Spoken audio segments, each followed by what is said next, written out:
School districts collectively spend billions of dollars each year on textbooks, whiteboards, and, of course, teachers.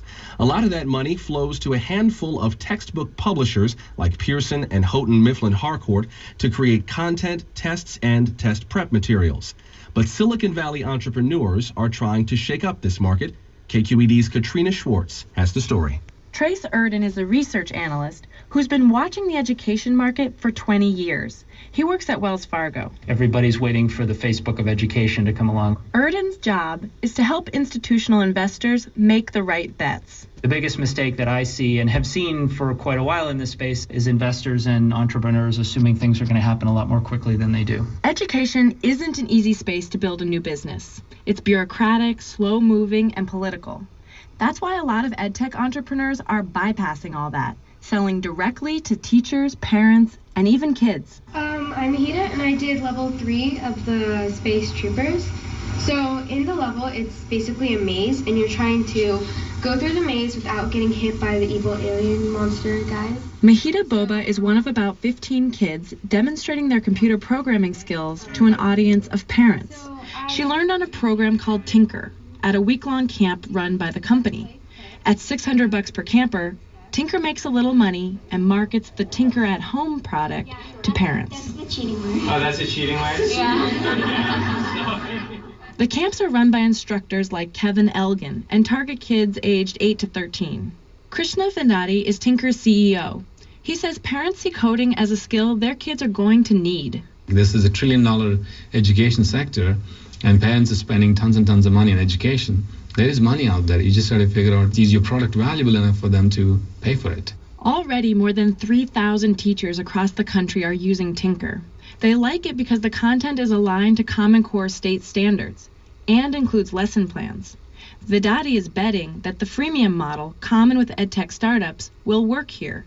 It's free for schools, but if teachers want more advanced features like tougher curriculum or assessment tools, the school has to pay for it. I think there is an absolute market fit for what we're doing. Then comes the business models, and we're kind of still exploring what is the sweet spot that actually becomes a repeatable model. He's thinking big, like 10 million users worldwide. He says if only 5% of those users pay, he'll still have a strong revenue stream. Vedati says he can then continue to offer the base product free to schools and parents who couldn't otherwise afford it. And that's an important part of his mission. Now that we've become parents of kids like ages 9 and 6, and my co-founders and my colleagues have kids, we all realize technology is changing so fast, but school is not. So we wanted to create a set of tools and content for kids to learn to make to these mediums. Individual entrepreneurs like Vedati aren't the only ones taking a stab at the education market. Take Sequoia Capital. This is a major venture capital firm that succeeded with the likes of LinkedIn, PayPal, and YouTube. They only invest in 12 companies a year.